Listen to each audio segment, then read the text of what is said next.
El fantasma del señor Mayerby, de George Simenon.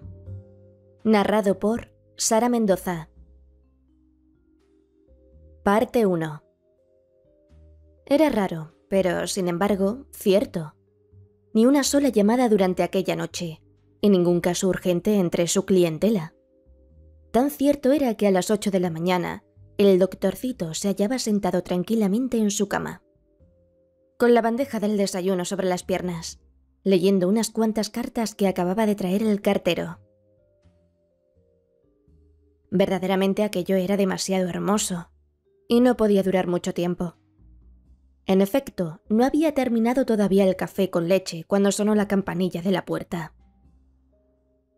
Se oyeron voces apagadas en el corredor, y momentos después el ruido, siempre desagradable, de la puerta de la sala de espera al abrirse. No cabía duda, era un enfermo. Y probablemente se trataría de algún caso grave, puesto que Ana lo había hecho pasar sin esperar a que dieran las 9, hora en la que empezaba la consulta. El doctorcito abrió deprisa el último sobre, y cuando acababa de leer la carta, apareció Ana. ¿Qué ocurre? Nada en particular, el viejo Canut. Apuesto a que se emborrachó otra vez y se cayó de la bicicleta. No sé, pero tiene la nariz muy hinchada. Pues que se ponga un poco de tintura de yodo. Ya empieza a fastidiarme con eso de caerse todas las semanas y venir luego a molestarme por 4 rasguños. Ah, oiga, Ana. ¿Qué desea?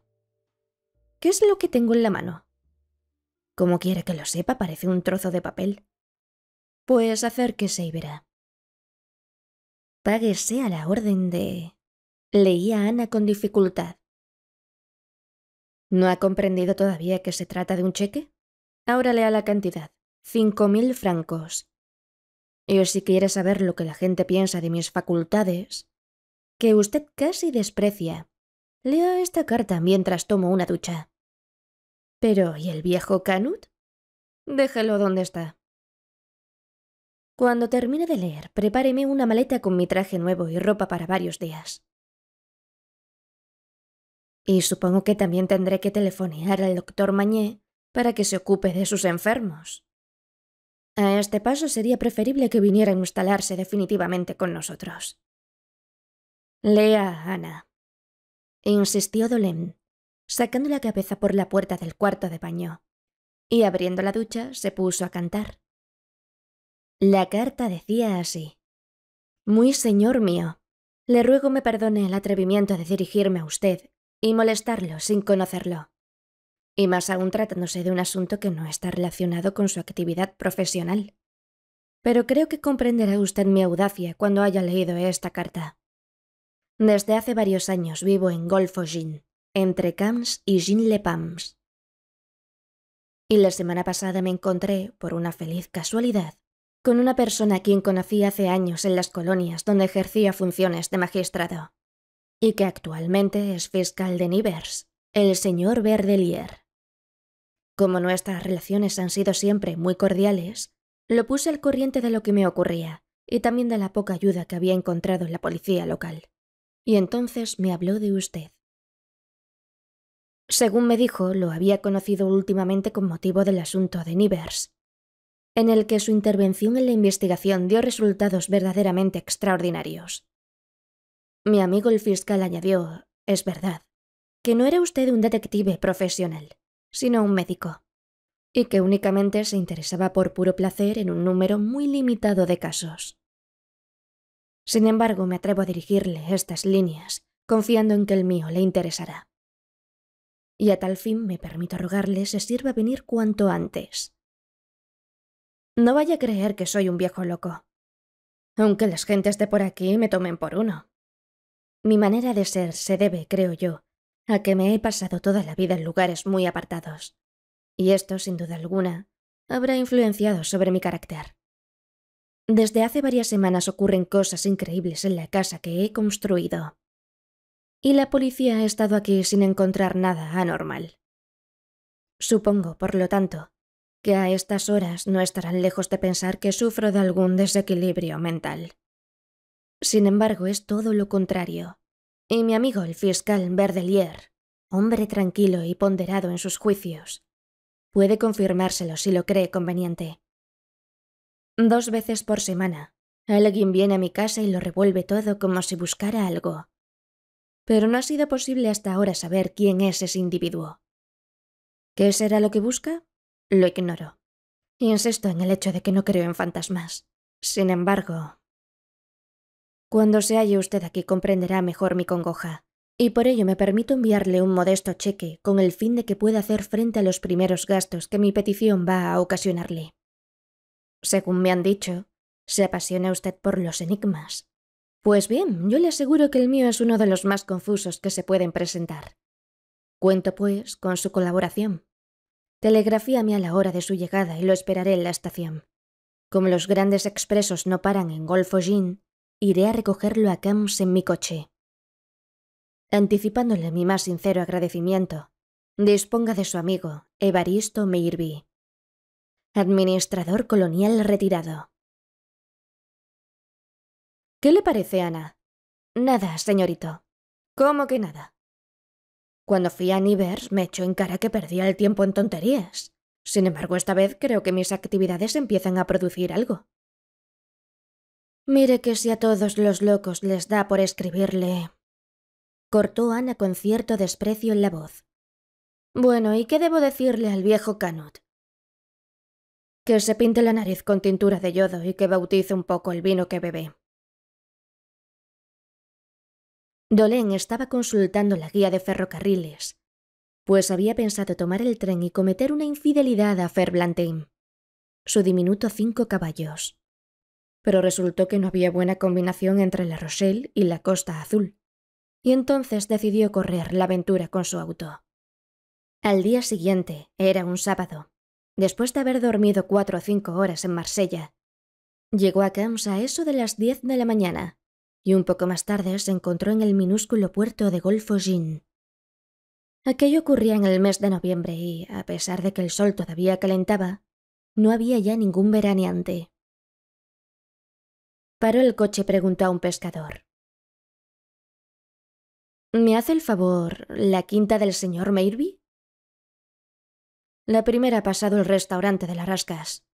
Al fondo de un jardín, ya verá usted. Pero antes de que el carro llegara a la verja de la casa, salió del modesto café-restaurante un curioso personaje. Era un hombre ya maduro, pequeñito, delgado, pero que todavía lo parecía más a causa de que llevaba una especie de pijama muy ancho. Por el escote de la chaqueta aparecía el pecho lleno de pelo ya gris, y con una piel muy curtida. Llevaba zapatillas e iba cubierto con un casco colonial deformado y sucio. «¡Shh, shh!», llamó el hombre, dirigiéndose al doctor, y corrió en su dirección. Perdone si me confundo, pero ¿no será usted el doctor Dolén por casualidad? Mi amigo el fiscal me dijo que tenía usted un cochecito muy divertido. Yo estaba desayunando y al ver su coche pensé... ¿El señor Meirby?, preguntó secamente el doctorcito, a quien no le gustaban esas alusiones a su auto. Sí, señor, yo mismo. Celebro que haya venido usted. Pero como no me avisó, todavía no me he vestido. El tal Meirby parecía excesivamente nervioso, y mientras hablaba, no cesaba de hacer muecas y agitar constantemente los brazos. Tengo por costumbre desayunar en las Rascas. Tantán, el dueño, es ya casi un amigo. ¿Qué le parece si nos tomáramos unas anchoas con un vaso de vino de Cassis? Luego iremos a casa y le explicaré. Para ser sincero, el doctorcito no estaba muy tranquilo. La realidad era que se había dado cuenta de que poseía un determinado olfato en cuestiones criminales. Y por 2 veces consecutivas había encontrado la solución del misterio cuando la policía andaba a tientas. Incluso en el asunto de Nivers, con un ligero error de hermanas, había reconstituido con solo 2 medios un caso particularmente difícil. Pero esta vez era diferente. Había cobrado por anticipado un cheque de 5.000 francos, y no tenía ninguna gana de devolverlo. Sin embargo, ¿qué remedio le iba a quedar si resultaba que aquel buen señor Meirby era un loco, o por lo menos un perturbado? Tantán, te presento a un viejo amigo. Tan, te presento a un viejo amigo, dijo el señor Mayerby guiñando un ojo al doctor. Un amigo de hace muchos años que viene ahora para charlar un poco y pasar unos días conmigo. Otro guiño que significaba: ¿ve usted? Respeto su incógnito. No es preciso que todo el mundo se entere del verdadero motivo de su visita. Sírvenos unas anchoas, Tantam. Y también unas aceitunas con una botella de casís bien fresca. Hubiérase dicho que era una fatalidad, pero cada vez que el doctorcito empezaba una investigación tenía que haber algún motivo que lo obligaba a beber. Y esta vez se trataba de un vinillo inofensivo en apariencia, pero que se subía fácilmente a la cabeza al cabo de un par de copas. ¿Nos vamos ya?, dijo el señor Mayerby. Seguramente mi hermana no se habrá levantado todavía, pero no tiene importancia. Así podremos charlar en espera de la comida. No se fije mucho en mi manera de vestir. He sufrido tanto del calor durante toda mi vida que ahora solamente me encuentro bien en pijama. La casa se parecía a su dueño como una gota de agua a otra. Era una casa como tantas otras que se ven en la Costa Azul, pero tenía la particularidad de poseer una especie de minarete y un patio interior con un surtidor en el centro. Al igual que las de África del Norte, pero de confort cero. Había un cuarto de baño, pero la bañera estaba llena de cajas de sombreros y objetos de toda clase, y el calentador indicaba a las claras que hacía ya mucho tiempo que no se utilizaba. El comedor era húmedo y el papel de las paredes se despegaba. Los muebles eran tan disparatados que la casa daba más bien la impresión de un establecimiento de compraventa. Algún día, dijo el infeliz Mayerby, pondré orden en todo esto. Piense usted que aquí hay un verdadero museo de objetos que he traído de todas partes del mundo. Mi carrera colonial empezó en Madagascar, luego en Indochina. Y también pasé algún tiempo en África del Norte, como todo el mundo. Y por último, las Hébridas, Tahití. Después de echar un vistazo a la casa, se comprendía que el señor Mayerby prefiriera comer en el café de la esquina. Se trata de recuerdos, queridos. Trato de explicar para justificarse, y cuando muera los dejaré al Museo Colonial. En un desván y junto a recuerdos exóticos, el doctorcito observó que había unos cuantos juguetes de niño. ¿Estuvo usted casado?, preguntó al tiempo que encendía un cigarrillo para combatir el mal olor que se desprendía de todos aquellos trastos. Sí, en Tahití, y con la hija de un jefe de distrito. Ella murió, pero traje conmigo a mi hijo, y ahora es profesor de natación en Niza. Pero a todo esto todavía no le he hablado del verdadero motivo de mi llamada. Venga usted por aquí para que nadie pueda oírnos, pues desconfío hasta de Eloísa. ¿Y quién es Eloísa? Mi hermana, que vive conmigo. Es viuda y sin hijos, viuda de un jefe de estación. La pobre está algo delicada, pero pasemos a mi despacho. El despacho en cuestión se hallaba todavía más abarrotado de toda clase de objetos que el resto de la casa. Imagínese usted que hace 4 años...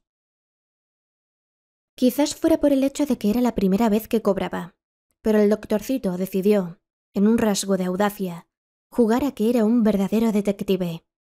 Y con la tranquilidad que le proporcionaba el vinillo de casís, cortó bruscamente y sin rodeos. Permítame, si no le molesta, haré yo las preguntas. Excepto el bloc de recetas, nunca había llevado en el bolsillo ningún cuaderno de notas, pero se decidió a sacarlo con el aplomo de un policía de indiscutible experiencia. Decíamos, pues, que está usted retirado. ¿Desde cuándo? Desde hace 6 años. Voy a explicarle... Ahora no. Más tarde me dará usted todas las explicaciones que quiera. Quedamos en que está retirado desde hace 6 años. En el bloc de recetas escribió 6 años. ¿Vino a instalarse aquí enseguida? Perdone, pero yo no he dicho eso. Cuando salí de Tahití hace 6 años, no sabía todavía dónde me instalaría, y por ese motivo me dirigí a casa de mi hermana, que tenía una casita en Sancerre. ¿Y cuánto tiempo vivió allí? 2 años, el tiempo necesario para decidirme por un clima que me conviniera. El doctor escribió: Sancerre, 2 años. ¿Y luego? Compré este terreno por poco dinero. ¿Por cuánto? 22.000 francos. En aquellos momentos todo era más barato que ahora. Pero además hice un buen negocio. ¿Y construyó usted la casa? Sí, señor, esta modesta casita para vivir en ella con mi hermana. ¿Su hermana es rica? Oh, no. Pero tiene una pensión de 1.800 francos al mes. ¿Y usted? 3.500. Yo era administrador de primera clase. Y ahora voy a los hechos. Venga, pues. Desde hace 3 meses... Pero, ¿y antes de estos 3 meses? Pues nada. Vivíamos felices mi hermana y yo. Solamente teníamos una asistenta por las mañanas, ya que casi todas las comidas las trae de casa de Tantam. Y yo jugaba al tute con la gente del pueblo o me paseaba. ¿Y su hermana? Duerme, cose, borda y suele pasar mucho rato sentada en el jardín. Bien, decía usted que desde hace 3 meses... Oigo los pasos por las noches 2 veces por semana. ¿Y no ha visto nunca a nadie? Lo he intentado, pero sin conseguirlo. Varias veces me he levantado, me he dirigido rápidamente al lugar de donde parecían provenir, pero siempre he llegado tarde. Si fuera el único en oírlos, creería que son alucinaciones mías. ¿Su hermana también? ¿Quiere recordarme su nombre, por favor? Eloísa. Sí, señor. También los ha oído a pesar de que está hecha un vejestorio. Suelen oírse en el desván de arriba, y luego le encontramos todo revuelto. Además de ustedes dos, ¿hay alguien más que duerma en la casa? Absolutamente nadie. ¿Cierran bien las puertas por la noche? Y también las persianas. Precisamente es lo que le decía a mi amigo el fiscal. Escuche, doctor Dolem. No soy hombre que crea en fantasmas, pero le confesaré que empiezo a tener mucho miedo. He vivido en las 5 partes del mundo y he conocido gentes de diferentes razas y también sus creencias. Incluso tuve que ocuparme, en el Gabón, de varios casos de brujería. Esto le probará que no me impresiono con facilidad. ¿Una copita de algo, doctor? ¿De veras que no? Por favor, no haga usted cumplidos. Prosigo. Y los ingleses, con sus historias de fantasmas, me han hecho reír siempre. Sin embargo, y puesto que tiene que descubrir usted la verdad de este misterio, voy a confiarle un detalle. Qué convencido está de mi éxito, pensó el doctorcito. Decía que cuando era administrador de un distrito de Tahití, hice construir una casa de madera sobre un terreno que los indígenas consideraban como sagrado. Tuvimos incluso que retirar la mole de piedra que sirvió en tiempos pasados para los sacrificios humanos. Yo me burlaba de sus creencias, como había hecho con las supersticiones de los moas o de los indígenas de las Islas Salomón. Ya verás, me decían ellos. Allí todos los indígenas tutean a todo el mundo. Los Tupapau se vengarán. Los Tupapau, doctor, eran sus demonios. ¿Le han causado alguna molestia a esos Tupapau? Preguntó el doctorcito flemáticamente. Allí no, pero desde hace 3 meses... No se ría, doctor. No quiero afirmar nada. Pues ya le he dicho que no creo en esas cosas. Y estoy dispuesto a admitir que los acontecimientos que han motivado que lo llamara a usted tienen una causa natural. Sin embargo, cuando por la noche oigo esos ruidos, no puedo evitar el pensar en las amenazas de que me hicieron objeto aquellos indígenas. ¿Quién tendría interés en venir a pasearse a las 3 de la madrugada por una casa como esta? Nunca han robado nada, por lo tanto no se trata de un ladrón, pero tampoco de un asesino, pues no le habría sido difícil matarnos a los dos, a mi hermana y a mí. ¿Qué se puede buscar en la casa de un pobre retirado durante semanas y más semanas? Perdone que lo interrumpa, dijo Dolén. ¿Usted me escribió algo sobre la policía local? ¿Se ha interesado por este asunto? Sí, señor, durante una semana tuve aquí a unos agentes que montaron la guardia. ¿Y qué conclusión sacaron estos señores? Ninguna, puesto que el visitante nocturno no vino. De tal forma que me tomaron por un excéntrico. Perdone, veo que acaba de bajar mi hermana y nos espera. Ella está al corriente del motivo de su visita. De todas formas, le ruego procure no azorarla. Para ella todo es cuestión de los Tupapau, que vienen para vengarse. La hermana era una mujer de unos 50 o 55 años, gruesa y plácida. Más que plácida hubiera podido decirse que estaba reblandecida por el dulce sol del mediodía. Perdone usted que le reciba así, doctor, pero hace tanto calor en este país. Tomará una copita, ¿verdad? Sí, sí. Ya las he servido en la terraza bajo la higuera. Al poco rato el doctor comprendió el motivo de su decaimiento. Eloísa se bebía las copas como si estuviera muy acostumbrada a hacerlo, y no vaciló en servirse una segunda copa cuando llenó de nuevo las de sus acompañantes. Sí, doctor, esto no hace ningún daño. Cuando no hay nada que hacer, ya sabe usted. El doctorcito estaba absorto en sus pensamientos y tenía que hacer grandes esfuerzos para vencer la somnolencia que le producía el sol de la Costa Azul. ¿Ve usted a menudo a su hijo, señor Mayerby? Suele venir por aquí de vez en cuando para pedir dinero. No se forje usted una idea equivocada sobre el muchacho. Los tahitianos son gente como nosotros, y además su madre tenía la piel casi tan clara como mi hermana. A él solamente se le puede distinguir de los demás habitantes de la Costa Azul en que es más guapo. ¿Dónde lo tenía mientras usted vivía en casa de su hermana?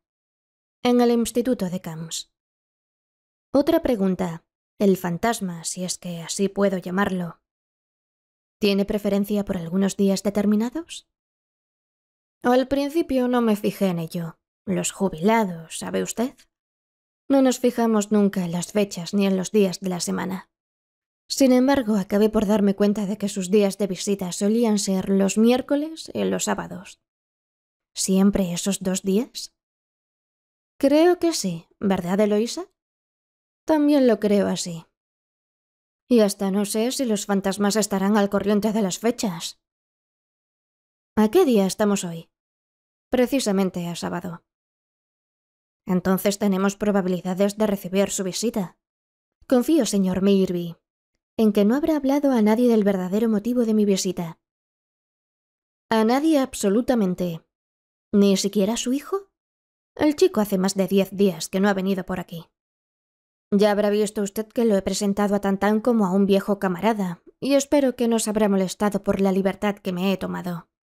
Y creo que si el fantasma, como usted dice, no ha aparecido cuando la policía se hallaba vigilando, se debe a que de una manera u otra se enteraría. La policía de aquí habla con mucha facilidad.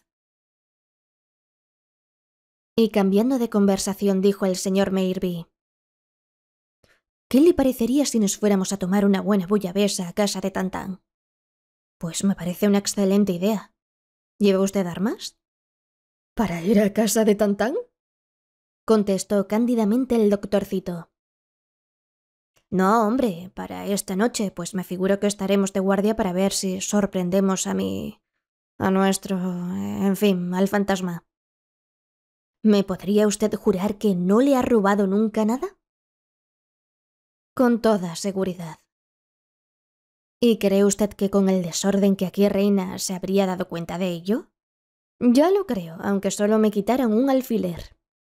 Usted habla de desorden, pero seguramente no se da cuenta de que no es más que aparente, y yo sé exactamente dónde se encuentra cada cosa. ¿No ha recibido ninguna carta de amenaza? No, nunca. El doctorcito tuvo la sensación de que el señor Mayerby había vacilado un poco antes de contestar, pero no se hubiera atrevido a jurarlo. En resumen, usted y su hermana Eloísa vivían felices en esta casa desde hacía 4 años, y sin tener enemigos. Usted pasaba el rato jugando a las cartas, y su hijo, que nació en Tahití, era profesor de natación en Niza. Desde hace 1 año solamente. Intervino el señor Mayerby. De acuerdo, pero desde hace 3 meses, un individuo o unos espíritus vienen 2 veces por semana durante la noche y lo revuelven todo. Sí, señor, rigurosamente exacto. Pero el individuo en cuestión, supongamos que sea un individuo, no ha robado nunca nada ni tampoco ha intentado atacarlos. ¿Tiene usted alguna idea del lugar por donde entra en la casa? Sí, señor, por la puerta. ¿Cómo dice? Digo que por la puerta, pues es imposible que lo haga por otro sitio. Debe de tener un duplicado de la llave o quizá posea la propiedad de atravesar las paredes. Desde luego, desde hace 3 meses dormimos con las ventanas cerradas. ¿Y si nos fuéramos a tomar la bullabesa? Suspiró el doctorcito. ¿En qué lío se había metido? Y decir que todo lo hacía para deslumbrar a Ana. ¿Y si luego resultaba que el señor Mayerby era verdaderamente un loco? De repente tuvo una idea. ¿No sería que el fiscal de Nivers, humillado por su intervención, había dado su nombre al señor Mayerby con el único objeto de ponerlo en ridículo? Sin embargo, existían ciertos elementos, no muchos, pero bastante característicos, que el doctorcito iba archivando en su memoria mientras le servían la bullabesa en la terraza de la Rascas. 1. El señor Mayerby estaba retirado desde hacía 6 años. 2. Había vivido 2 años en casa de su hermana. 3. Había comprado un terreno y hecho una casa. Dígame, por favor, dijo de repente Dolén dirigiéndose a Tantam. ¿Cuánto cree usted que puede valer una casa como la del señor Mayerby? Tantam contestó sin vacilar. 450.000. ¿Verdad, señor Mayerby? Si me hubiera escuchado, se hubiera economizado 30.000 francos. Pero ahora ya está hecho. ¿Un poco de caldo, señor doctor? ¿Quiere que le ponga un trocito de escorpina y una papa? Créame, la papa absorbe el azafrán y mejora el gusto. ¿Qué tomarán después de la sopa, señor Mayerby? ¿Quieren que les ase 3 hermosos lobos con un poco de hinojo?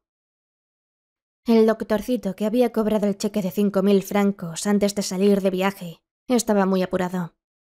¿Cómo acabaría todo aquello? Y además, aquel sol, aquella bullabesa tan sabrosa que incitaba a beber, y aquel vinillo que, como por milagro, llenaba continuamente el vaso. Parte 2. ¿Le gustaría echar una siestecita, doctor? Aquí a mediodía es casi un rito oficial, sobre todo después de la bullabesa de Tantam y del viejo coñac que ahora nos servirá. Seguramente habrá viajado usted parte de la noche, ¿verdad? Y en cuanto a lo que viene, un guiño, es probable, otro guiño, que no tenga usted intención de dormir mucho. Por cierto, Eloísa, deberías preparar una habitación para el doctor. Ya está arreglada, contestó la hermana del señor Mayerby, que no quería perderse la copita de coñac. El doctorcito, a pesar del sueño que le entraba, tuvo la impresión de que el señor Mayerby estaba contrariado. Quizás hubiera deseado que su hermana los dejara solos, para hablarle de ella. 10 minutos más tarde, Jean Dolén tomó posesión de una habitación en la que todo el arreglo había consistido en amontonar en un rincón los numerosos objetos que antes deberían hallarse sobre la cama. Las persianas, que recibían el sol de lleno, estaban cerradas, pero por entre las rendijas el doctor pudo ver cómo el señor Mayerby se instalaba bajo la higuera para echar la siesta. Iba vestido con un traje de túsor blanco, cuya chaqueta, con una sola hilera de botones que llegaban hasta el mismo cuello, debía de ser un antiguo uniforme de administrador colonial. La desabrochó, puso un pañuelo alrededor de su casco como si fuera un velo, se extendió en la mecedora y al momento las moscas empezaron a zumbar a su alrededor. Apenas había tenido Dolén el tiempo de quitarse la chaqueta y los zapatos cuando llamaron suavemente a su puerta. Era Eloísa, quien hizo con los dedos un signo de silencio. «Shh, ya duerme, y quería aprovechar este momento para hablarle de mi hermano. ¿No cree usted, doctor?» Y diciendo esto aplicó su dedo índice contra la sien, con un ademán que en todos los países del mundo significa una alusión directa a la locura. «Usted, que es médico, ¿no cree que está...?»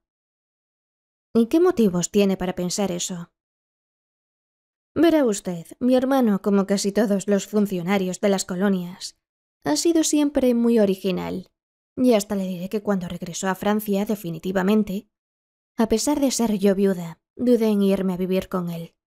Durante los 2 primeros años, cuando estuvo en mi casita de Sancerre, todavía podía decir que estaba bastante tranquilo. Y se pasaba el tiempo clasificando una y otra vez todas esas porquerías que se ha traído de los 4 rincones del mundo. ¿Cree usted que es normal cargar con todos esos chismes que pueden haber sido tocados hasta por los leprosos? Miró al doctor, luego echó una ojeada por las rendijas de la persiana y continuó. Pero de repente me propuso que viniéramos a vivir al sur e hiciéramos una casa. Yo ignoraba que fuese rico y le dije, ¿con qué dinero vas a hacer todo eso? No te preocupes de ello, contestó. ¿Tienes economías? No pienso dar cuenta a nadie de lo que poseo. Y desde aquel momento, justo es confesarlo, cada día está peor. Anda siempre con harapos como si fuera una vieja.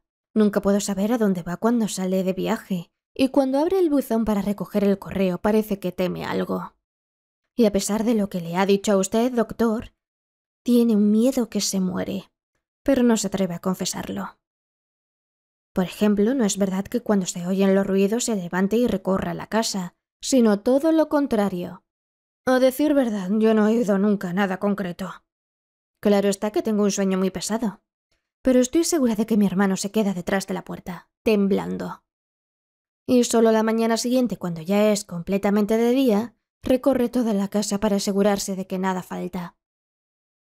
Pero lo que más me preocupa es el hecho de que, de un tiempo a esta parte, siempre guarda en su habitación 2 o 3 revólveres cargados. ¿Y sabe usted de qué manera se pasa muchas tardes? Pues verá. Baja solo al sótano, ilumina durante un breve instante con su linterna eléctrica las botellas vacías que se hallan contra la pared, y luego a oscuras empieza a disparar sobre ellas. ¿Cree usted que esto es una distracción propia de un hombre de su edad? ¿Y no le parece que estoy en lo cierto cuando le digo que está chiflado?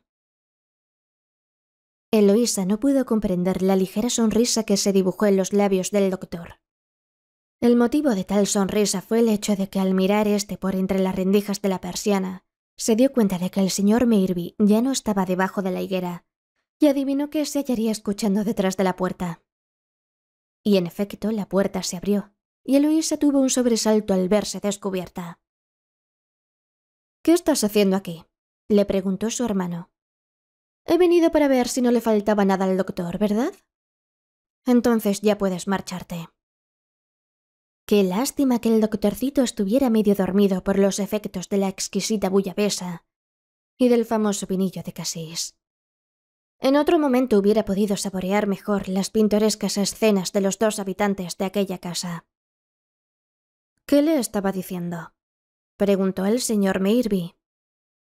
«No me he atrevido a ponerla a usted en guardia antes, pero ahora debo confesárselo. Desde que murió su marido, mi hermana se ha aficionado mucho a la bebida. No quiero decir que llegue a emborracharse, pero con frecuencia podrá usted observar que sus ojos brillan demasiado y que su boca está más pastosa de lo debido. Oiga, señor Mayerby, ¿y si echáramos una siesta, como ha dicho usted antes? Tiene usted de razón y le pido que me perdone, pero cuando vi que mi hermana subía la escalera, tengo un oído muy fino y acostumbrado al gran silencio de la selva». Diciendo esto salió de la habitación, pero el doctorcito ya no intentó dormir, y ante el temor de sucumbir a la modorra que le iba entrando, prefirió sentarse incómodamente en una silla. Supongamos, pensó el doctor, que el señor Mayerby no está loco y dice la verdad. Prosiguiendo el método que tan buenos resultados le había dado en los casos anteriores, trató de hallar una sólida base de partida, una verdad indiscutible. Y esta verdad podría resumirse, poco más o menos, con lo siguiente. Un desconocido buscaba algo en la casa de Golfo Jim. Este algo era difícil de encontrar, puesto que, al cabo de 3 meses de visitar la casa, 2 veces por semana, todavía no habían o había dado con ello. Y por último, con anterioridad a estos 3 meses, el desconocido no había intentado apoderarse de ningún objeto. Por lo tanto, cabían 3 soluciones. 1. Que el objeto buscado no estuviera allí 3 meses antes. 2. Que el desconocido lo ignorase hasta aquel momento. 3. Que el individuo en cuestión no hubiese podido ir hasta entonces. ¿Y por qué motivo solamente iba 2 veces por semana? Y precisamente siempre los miércoles y los sábados. Pues seguramente debido a que no estaría libre los demás días. Y lo más curioso del caso es que le avisaron de la presencia de la policía, puesto que durante aquella semana no llevó a cabo su acostumbrada aparición.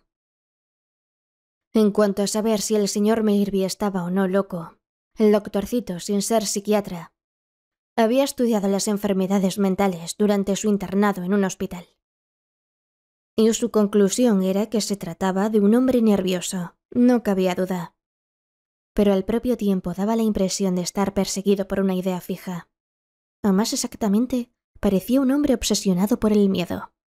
Y no por un temor impreciso, sino por un hecho o una cosa bien determinados. Era tan cierto que si se daba crédito a lo que decía su hermana, ni siquiera se atrevía a salir de su habitación durante las noches en que se producían los ruidos. ¿Sabría por casualidad quién era la persona que removía con tanta obstinación los viejos recuerdos allí amontonados? Y en caso afirmativo, ¿sabría también qué era lo que buscaba el desconocido? ¿Por qué otro motivo que no fuera el de estar decidido a disparar se entrenaba con el revólver en el sótano? Y por último venía la cuestión esencial. ¿Por qué razón, si el señor Mayerby sabía todo aquello, había llamado al doctorcito, del que solo de oídas conocía la pericia? ¿Por qué motivo le había mandado de antemano, sin saber si aceptaría o no, una cantidad de dinero bastante importante? Esta noche, se dijo a sí mismo, no beberé. Y estoy seguro de que ocurrirá algo. Esta noche o nunca. En aquel preciso instante se oyeron unas voces, primero en el jardín y luego bajo la pérgola, y eran las de 2 hombres que disputaban. Dolen entreabrió la ventana para escuchar, pero solo llegó hasta él el confuso murmullo. En vista de ello decidió salir a la pérgola. Al fin y al cabo no era un invitado corriente, y tenía el deber, casi la obligación, de ser indiscreto. Bajó tranquilamente la escalera, como si acabara de echar una buena siesta, y halló a Eloísa en el comedor, que se estaba arreglando. Ella le dijo bajito: «Su hijo acaba de llegar». El doctorcito encendió un cigarrillo, adoptó una actitud lo más desenvuelta posible y salió a la pérgola. Al hacerlo tuvo claramente la impresión de que el señor Mayerby, que lo vio primero, hacía una seña a su hijo para que callara. «Perdonen si les molesto, pero...» «Al contrario, doctor, le presento a mi hijo Claude. Le hablé ya de él, ¿verdad? ¿Qué le parece? Un buen mozo, ¿eh?» No era el hijo que el doctorcito hubiera deseado tener. Se trataba de un muchacho alto, de facciones un poco gruesas, debido seguramente a su origen tahitiano. Pelo negro, piel fina y morena, ojos enormes y labios carnosos. Pero lo que más chocaba del muchacho era su elegancia demasiado chillona y su actitud, que recordaba incluso en su manera de mirar y en el balanceo de su cuerpo a los chulos de la Costa Azul. Seguramente era cierto que ejercía funciones de profesor de natación, pero sin duda alguna también frecuentaría algunos de esos bares mal afamados. Y no parecía ser el tipo de persona que duda en realizar, cuando la ocasión se presenta favorable, algún que otro pequeño tráfico no muy limpio. «Buenas tardes», dijo el muchacho con bastante sequedad. «El doctor es un amigo, un viejo camarada que ha venido a pasar algunos días con nosotros». Y mientras decía esto, el señor Mayerby miraba al doctor como queriéndole indicar que su hijo no estaba al corriente de nada. «¿También ha estado usted en las colonias?», preguntó Claude con cierta desconfianza. Dolen no tuvo ni tiempo de contestar, pues el padre, temiendo sin duda que metiera la pata, se adelantó. «Oh, no, al doctor lo conocía en Saint-Cerré, y cuando supe que se encontraba en la región pasando unos días, lo he invitado para que viniera a vernos». «Oiga, doctor». Muy vulgar el joven Claude, pensó este. Y en aquel preciso momento dejó de gustarle el muchacho. sobre todo por la manera agresiva e irónica a la vez con que lo interpelaba.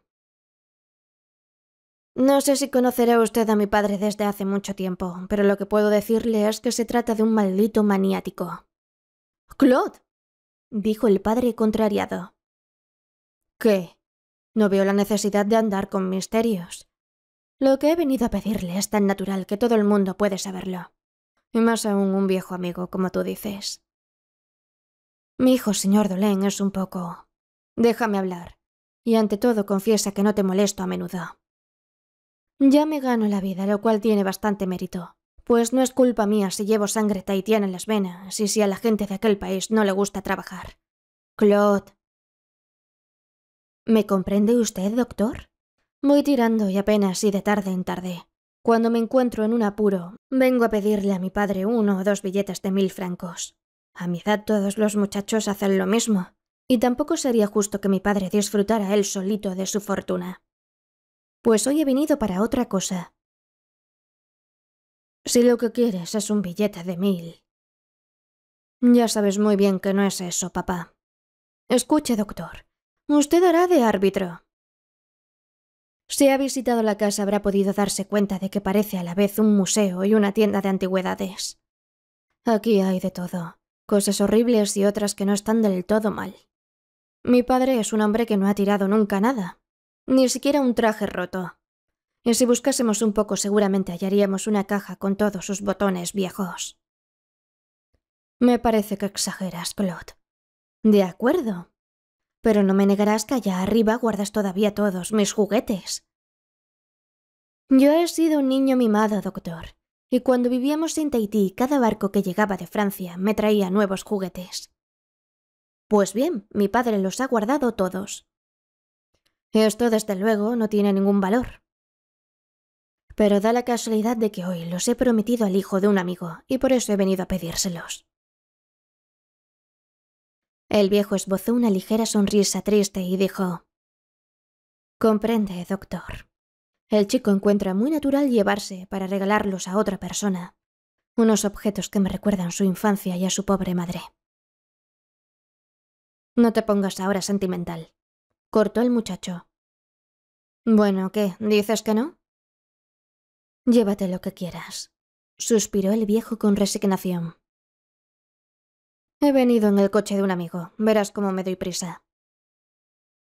Y sin el más leve remordimiento, se lanzó escaleras arriba en dirección al desván. «Es un buen chico», suspiró el padre, pero muy impulsivo y con el corazón en la mano, como se lo prometió a un amigo.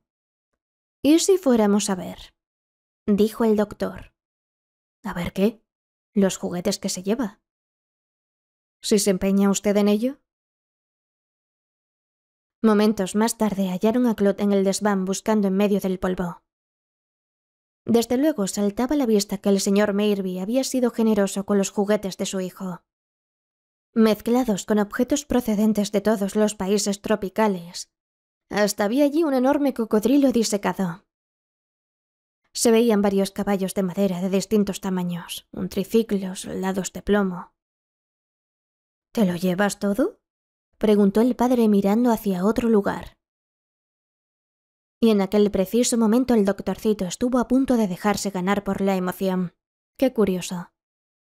Pero le pareció como si el muchacho dudara y sus ojos buscaran la mirada de su padre. ¿Qué habría entre ellos dos? ¿Y por qué motivo Mayerby se obstinaba en mirar hacia el lado opuesto de la habitación? Sí, todo. Como quieras.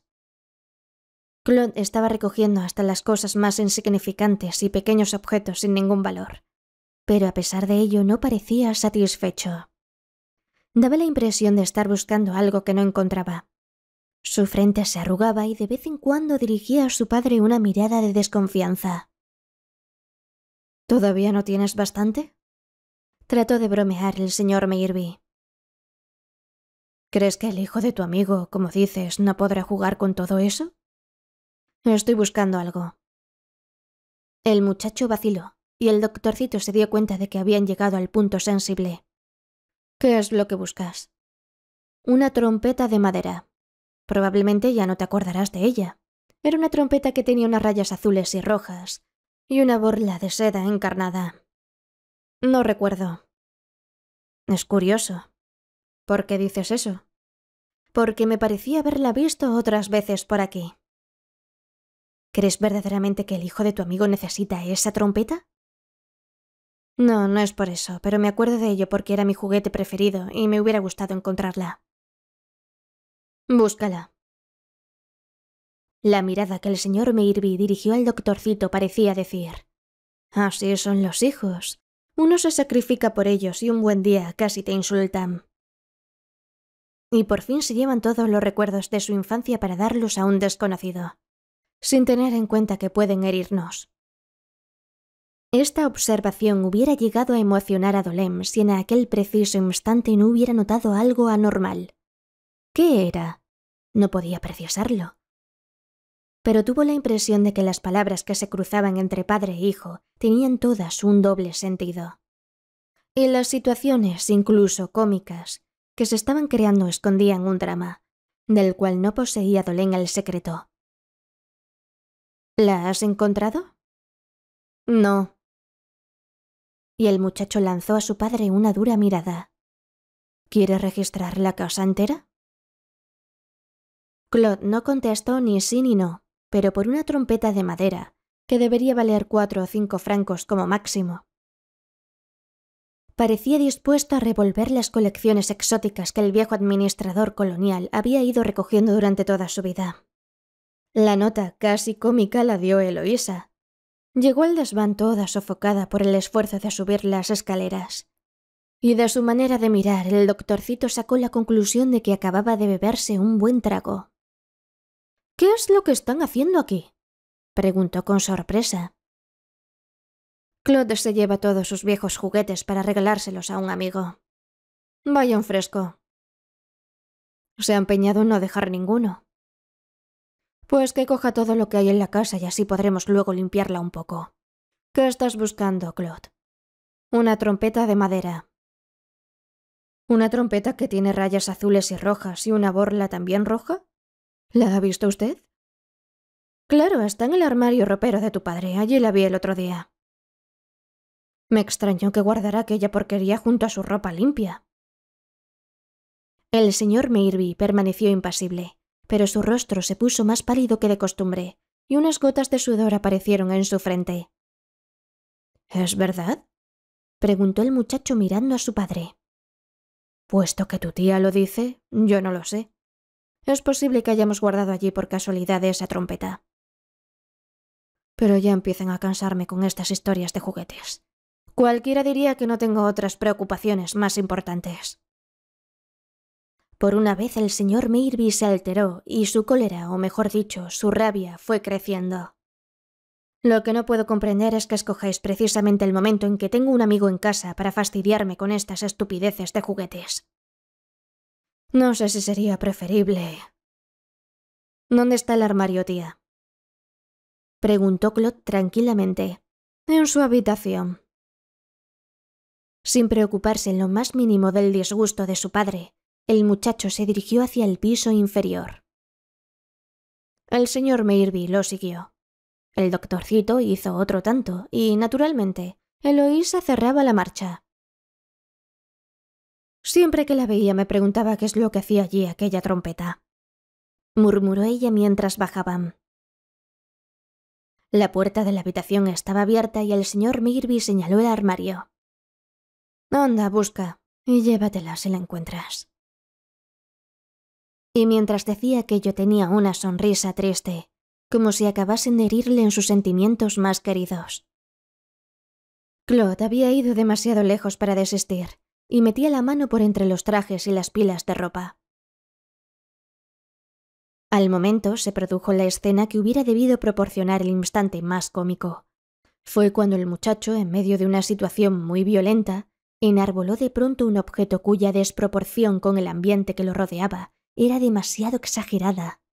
Se trataba de una trompeta de madera, como las que venden en cualquier bazar, pintada con tanta ingenuidad que el doctorcito estuvo a punto de soltar la carcajada.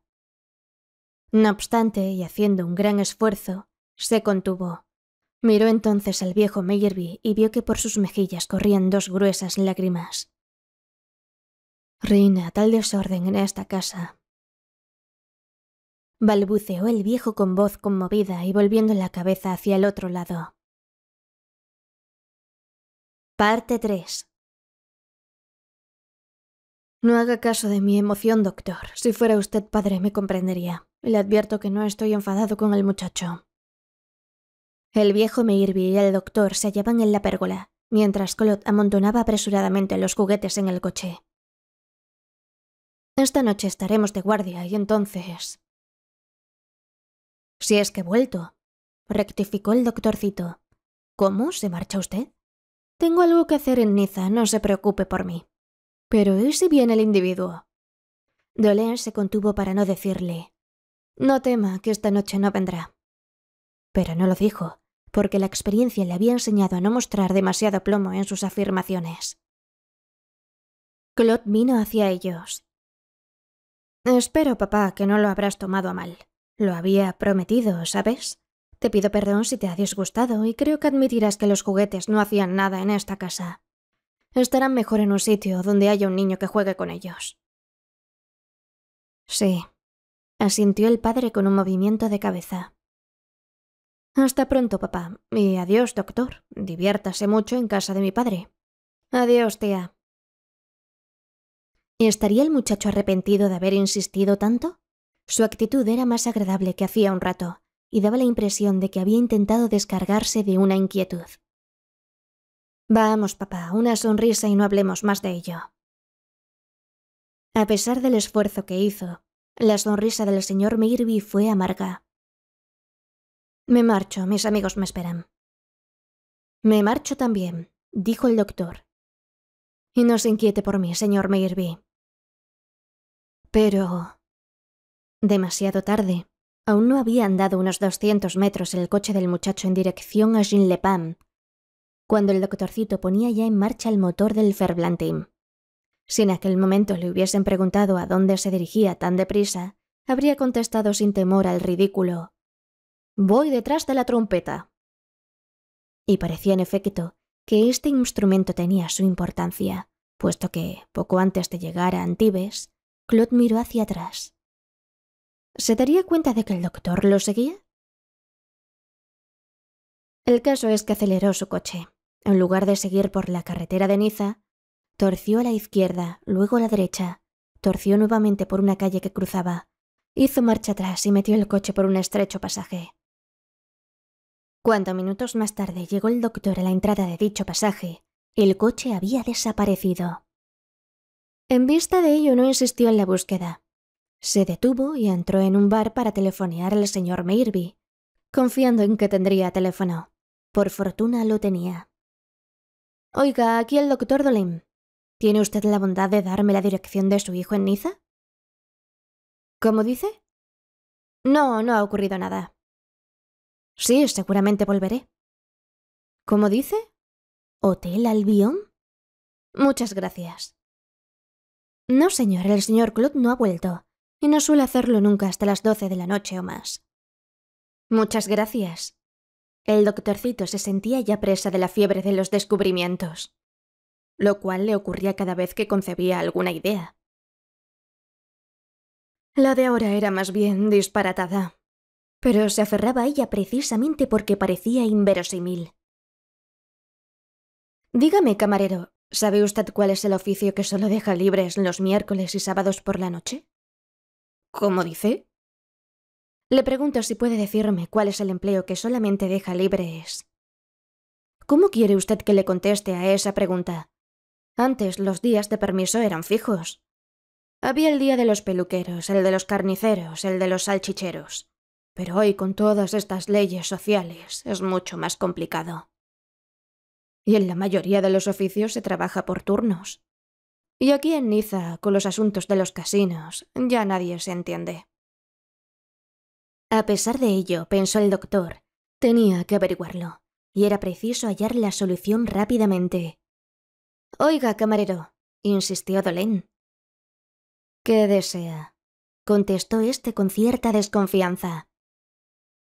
¿Quién es el encargado de controlar los turnos, como usted dice? El inspector de trabajo. Muchas gracias. 10 minutos más tarde, dicho funcionario escuchaba asombrado el relato que le hacía el doctorcito. Compréndame usted, señor inspector. Mi pregunta es muy delicada. Se trata de alguien que solamente tiene 2 noches libres por semana, la de los miércoles y la del sábado. Por consiguiente, es de suponer que este hombre trabaja hasta una hora bastante avanzada de la noche. Yo desconozco por completo los reglamentos y la manera de formar los equipos de turno. Pero me han asegurado que todo esto lo controlaba usted. ¿Cuáles son las profesiones que trabajan de noche en una región donde no hay fábricas? Los croupiers, los camareros del casino, los panaderos, los... Además de la compañía de aguas, hay un servicio de permanencia en las del gas y electricidad. 2 noches por semana, señor inspector. Esto es lo que debe orientarnos. ¿Me permite rogarle que consulte sus archivos? El doctorcito estaba crispado, como siempre en estos casos, y parecía un polichinela recién salido de la caja. 2 noches, murmuraba a regañadientes el inspector. Esto es precisamente lo que me intriga. Si se tratara de una sola, ya lo hubiera acertado, pero espere. En ciertas casas el trabajo de día alterna con el de noche, pero claro, en estos casos es durante una semana sí y otra no. Quizás... ¿Diga usted? Pues quizás el casino de la Escollera. Pero allí todos son barmen. Ahora que recuerdo, se ponen de acuerdo entre ellos para tener cada uno 2 noches libres por semana y, durante esos días, para compensar, sirven el aperitivo de la mañana. Gracias, muchas gracias. Cuando el inspector se dio cuenta de lo que ocurría, el doctorcito ya había salido del despacho, y el pobre hombre se dijo que sin duda alguna se trataría de algún chiflado. Dolén llegó al casino de la Escollera, pagó la entrada y se precipitó hacia el bar de la primera sala de juegos. Beber, siempre beber. ¡Qué oficio el de detective! Seguramente los inspectores tendrían una asignación especial para bebidas. Un cóctel. ¿Martini rosa? Como quiera, póngame un rosa. Lo bebió de un tirón y pidió otro para inspirar confianza al barman. Dígame, ¿son ustedes muchos aquí? Barman, 1 docena. Es que busco a un compañero suyo que me ha citado aquí, y ahora no recuerdo su nombre. Lo único que sé de él es que está libre esta noche. Le tocan los miércoles y sábados. ¿Uno alto y bizco? ¿Cómo se llama? Patrice. ¿Y dónde vive? No lo sé, pero espere, que se lo voy a preguntar al jefe. Si no es este que le digo, solo puede ser Pierrot de Sils. ¿Me quiere dar también su dirección? Mientras tanto, póngame otro cóctel. 3 cócteles, pero a cambio de ellos, 2 direcciones, una de las cuales parecía tener que ser la buena. Pierrot de Sils vivía en el Hotel Albion, situado en una callejuela que desembocaba en el Paseo de los Ingleses. Es un muchacho de media edad, ¿verdad? Más bien maduro. Pierrot debe de tener cerca de los 50, pero ha corrido tanto por esos mundos. También ha estado en las islas del Pacífico, y por eso lo llaman Pierrot de Sils. Pero también ha estado en otra de la que no le gusta hablar, la Isla del Diablo, en la Guayana. Si es a él a quien busca, lo hallará a eso de las 8 en un pequeño restaurante que hace esquina a... El doctorcito ya había desaparecido, dejando un billete encima del mostrador. Vaya amigos que tiene Pierrot, pensó el barman. Parte 4. ¿Puede decirme si ha vuelto el señor Claude Meirby? El Albion era un hotel de segundo orden, bastante nuevo, y su clientela se componía principalmente de empleados de casino, bailarines profesionales y alguna que otra mujercita. Hace una media hora que ha subido, y por cierto que llevaba varios paquetes. Pero no sé si habrá vuelto a salir. Oiga, el 57. ¿Oiga? ¿Cómo dice, señorita? ¿Que no contesta? Gracias. El conserje gruñó entre dientes. Y sin embargo no lo he visto salir. ¿Puede decirme cuál es la habitación de Pierrot de Sils? El 32. ¿Quiere que le avise de su llegada? No es necesario, gracias. Me está esperando. El doctorcito se lanzó escaleras arriba y, al llegar ante el número 32, oyó la voz de alguien que hablaba fuerte, pero como no consiguió distinguir lo que decía, prefirió llamar francamente a la puerta. Esta se entreabrió y un hombre, al que el doctor no conocía, lo examinó y dijo: «¿Qué quiere?». Por la abertura de la puerta, Dolin entrevió la silueta de Claude. Este lo reconoció y dijo con sorpresa: «Déjalo entrar». Luego, desconfiado, añadió: «¿Qué ha venido usted a hacer aquí?». Lo más difícil ya había pasado. Ahora ya se encontraba dentro, y desde el momento en que los dos hombres se hallaban en la habitación, estaba seguro de no haberse equivocado. Pero en realidad, ¿qué era lo que sabía? Poca cosa, por no decir casi nada. De lo único que estaba seguro era de que desde hacía 3 meses, Pierrot de Sils buscaba una trompeta en casa del señor Mirby sin haber podido dar con ella. También sabía que, desesperado de no hallarla, se había dirigido a Claude ofreciéndole, sin duda alguna, una cantidad importante si la encontraba. Sabía que dicha trompeta había pasado por Tahití, que el señor Mirby había vivido allí, y también que Pierrot de Sils se encontraba en aquella isla antes de que... La habitación del tal Pierrot era de lo más vulgar. Los juguetes traídos por Claude se hallaban en un rincón, amontonados de cualquier manera, y la trompeta estaba encima de la cama. «Espero que me dé una explicación», dijo Pierrot bruscamente. «Pues verá, he venido para avisarle que es preferible que esta noche no vaya a la casa del señor Mirby. Claro está que, puesto que ya tiene la trompeta, seguramente no pensará en volver por allí». Pierrot lo examinó con ojos inquisidores. Parecía un hombre al que ya nada sorprendía. «Oye, Claude», gruñó enfurecido, «¿eres tú el que ha metido a este tipo entre nuestras piernas? Te juro que lo despisté en Antibes, y no sé cómo habrá podido llegar hasta aquí». «Ya se los explicaré, hijos míos», dijo el doctor con desenfado. «Usted, Pierrot, está furioso, ¿verdad? La trompeta no le ha dado lo que buscaba». «No será usted de la policía». «¿Yo? Eso nunca. Soy médico. Y lo que busco en este momento es saber por qué motivo el señor Mirby, hombre apacible y asustadizo, quiere a toda costa matar a su visitante nocturno, el cual, por cierto, no le ha hecho nunca ningún daño y no le ha robado nunca nada».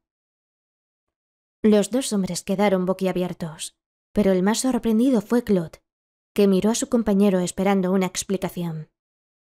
«¿Dice usted», preguntó Pierrot, «que quería matar al visitante nocturno?»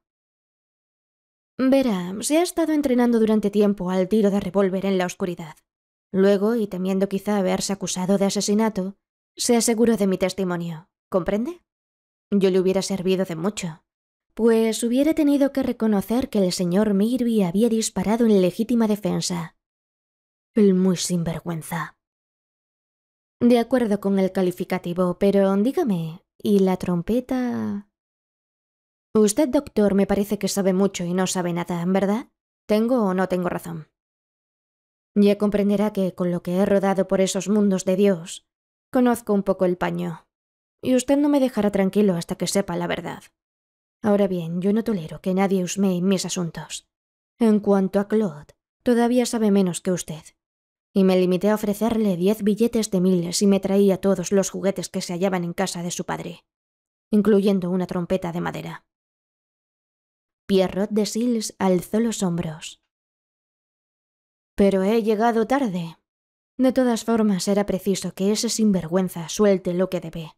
De lo contrario, es demasiado fácil aprovecharse del trabajo de los demás, sobre todo cuando estos han pagado con varios años de presidio, y luego adoptar aires de persona decente.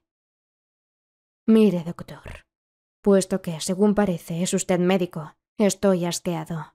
Sí, señor, asqueado. Y si el Mirby ese estuviera aquí... Perdona, Claude, pero es que la jugarreta que me ha hecho el sinvergüenza de tu padre... Ya no me importa que lo sepan ustedes. La cosa ocurrió en Tahití. Allí hacía yo de todo un poco, y una de mis ocupaciones consistía en esperar a los pasajeros de los barcos. Tenía una lancha motora y en ella llevaba a los aficionados a la pesca de tiburones. Un día embarqué a un yanqui y, cuando nos encontrábamos fuera de puerto, sacó sin saber yo por qué su billetero y lo abrió. ¿Qué cree usted que vi? Pues 4 billetes de $10.000 cada uno. Los americanos, sabe usted, son inmensamente ricos y tiran los billetes de cualquier manera. De 10, de 20, de 50, de 100, de $1.000. Eso no tiene para ellos ninguna importancia. Y cuando se les terminan, no tienen más que pedir otros al banco. El tipo que yo llevaba me contó que estaba dando la vuelta al mundo y que los billetes grandes eran más prácticos. En resumen, hubo una pequeña pausa y tanto el doctor como a Claude se les cortó la respiración. En pocas palabras, se lo llevó un tiburón. Ahora ya no tiene importancia, puesto que me costó bastante caro. 15 años, ya que aquellos señores de la policía no creyeron en la historia del tiburón. Pero por lo que se refiere a los billetes, yo iba algunas veces a casa de Mayerby. Era una buena persona y, además, tenía un chiquillo precioso. Me encontraba precisamente en su casa cuando supe que iban en mi busca por lo del yanqui. Yo llevaba los billetes en el bolsillo y no iba a ser tan tonto como para que me los cogieran. Por eso cogí la trompeta de madera que rodaba por el suelo y metí dentro los billetes, bien doblados. Imagínese que al cambio de hoy aquello valdría cerca del 1,5 millones de francos. Tuve que pasar 15 años en presidio y, como siempre ocurre en estos casos, salí sin una gorda. Como es natural, me dije enseguida: tengo que encontrar a Mayerby, es preciso que recupere la trompeta. Y hace 3 meses me enteré de que se había hecho una casa en Golfo Jim y de que todavía conservaba una infinidad de objetos acumulados durante toda su vida. Me coloqué en el casino y 2 veces por semana iba a registrar la casa. Ya lo sé, cortó el doctorcito. No ha conseguido encontrar usted la trompeta. Entonces encargué a su hijo. También lo sé, pero el muy sinvergüenza ya se había dado cuenta. Puedo incluso decirle en qué fecha. Ocurrió cuando hacía 2 años que había regresado definitivamente a Francia y vivía en Sancerre con su hermana. Un día encontró los billetes en la trompeta. ¿Adivinaría que se trataba de su dinero? Claro, pues menudo revuelo armó por aquel entonces la policía buscando los famosos billetes. Además, unos billetes así no se pueden confundir. Pero como él sabía que yo estaba en presidio, se aprovechó. Se hizo una casa y probablemente habrá colocado el resto repartido en varios bancos. Luego, cuando se enteró por los periódicos de que me habían soltado, le entró el miedo. Y al empezar los ruidos por la noche, le diré que en el fondo he sido un tonto por haber creído que él no habría hallado el escondite. Me imaginaba que un administrador colonial retirado podría pagarse una casa como la que tiene. Como comprenderá, no me era posible presentarme a la policía y decir: vengo a reclamar el dinero que robé al norteamericano y que está escondido dentro de una trompeta en casa del señor Mayerby. Y esto lo sabe el muy sinvergüenza. Pero además tiene miedo de verme.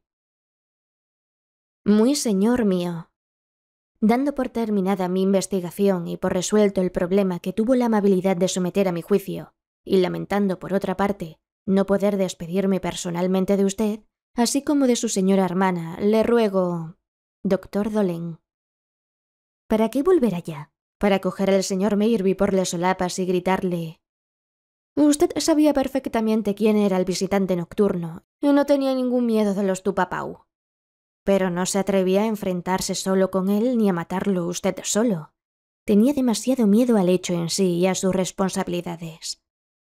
Entonces, como era su propio hijo el que avisaba, de manera bien inocente por cierto, al visitante de la presencia de la policía, pensó usted en recurrir a un aficionado. Un cándido aficionado, debió decirle su amigo el fiscal de Nivers. Un aficionado que se hallará presente para poder afirmar que usted disparó en legítima defensa. Me da usted asco, señor Mayerby. Se ha aprovechado del dinero de un crimen y lo mejor que puede hacer es... Habían pasado ya 8 días sin que el doctorcito recibiera ninguna noticia de Mayerby. En cambio, llegó una postal con estas palabras: «Todo va bien. Le haré soltar el dinero. Pierrot». Y luego, 6 meses más tarde, hemos llegado a un acuerdo. Me caso con Eloísa y nos repartimos la casa y el dinero. Pierrot. Esta fue la primera aventura del doctorcito como detective privado. Fin.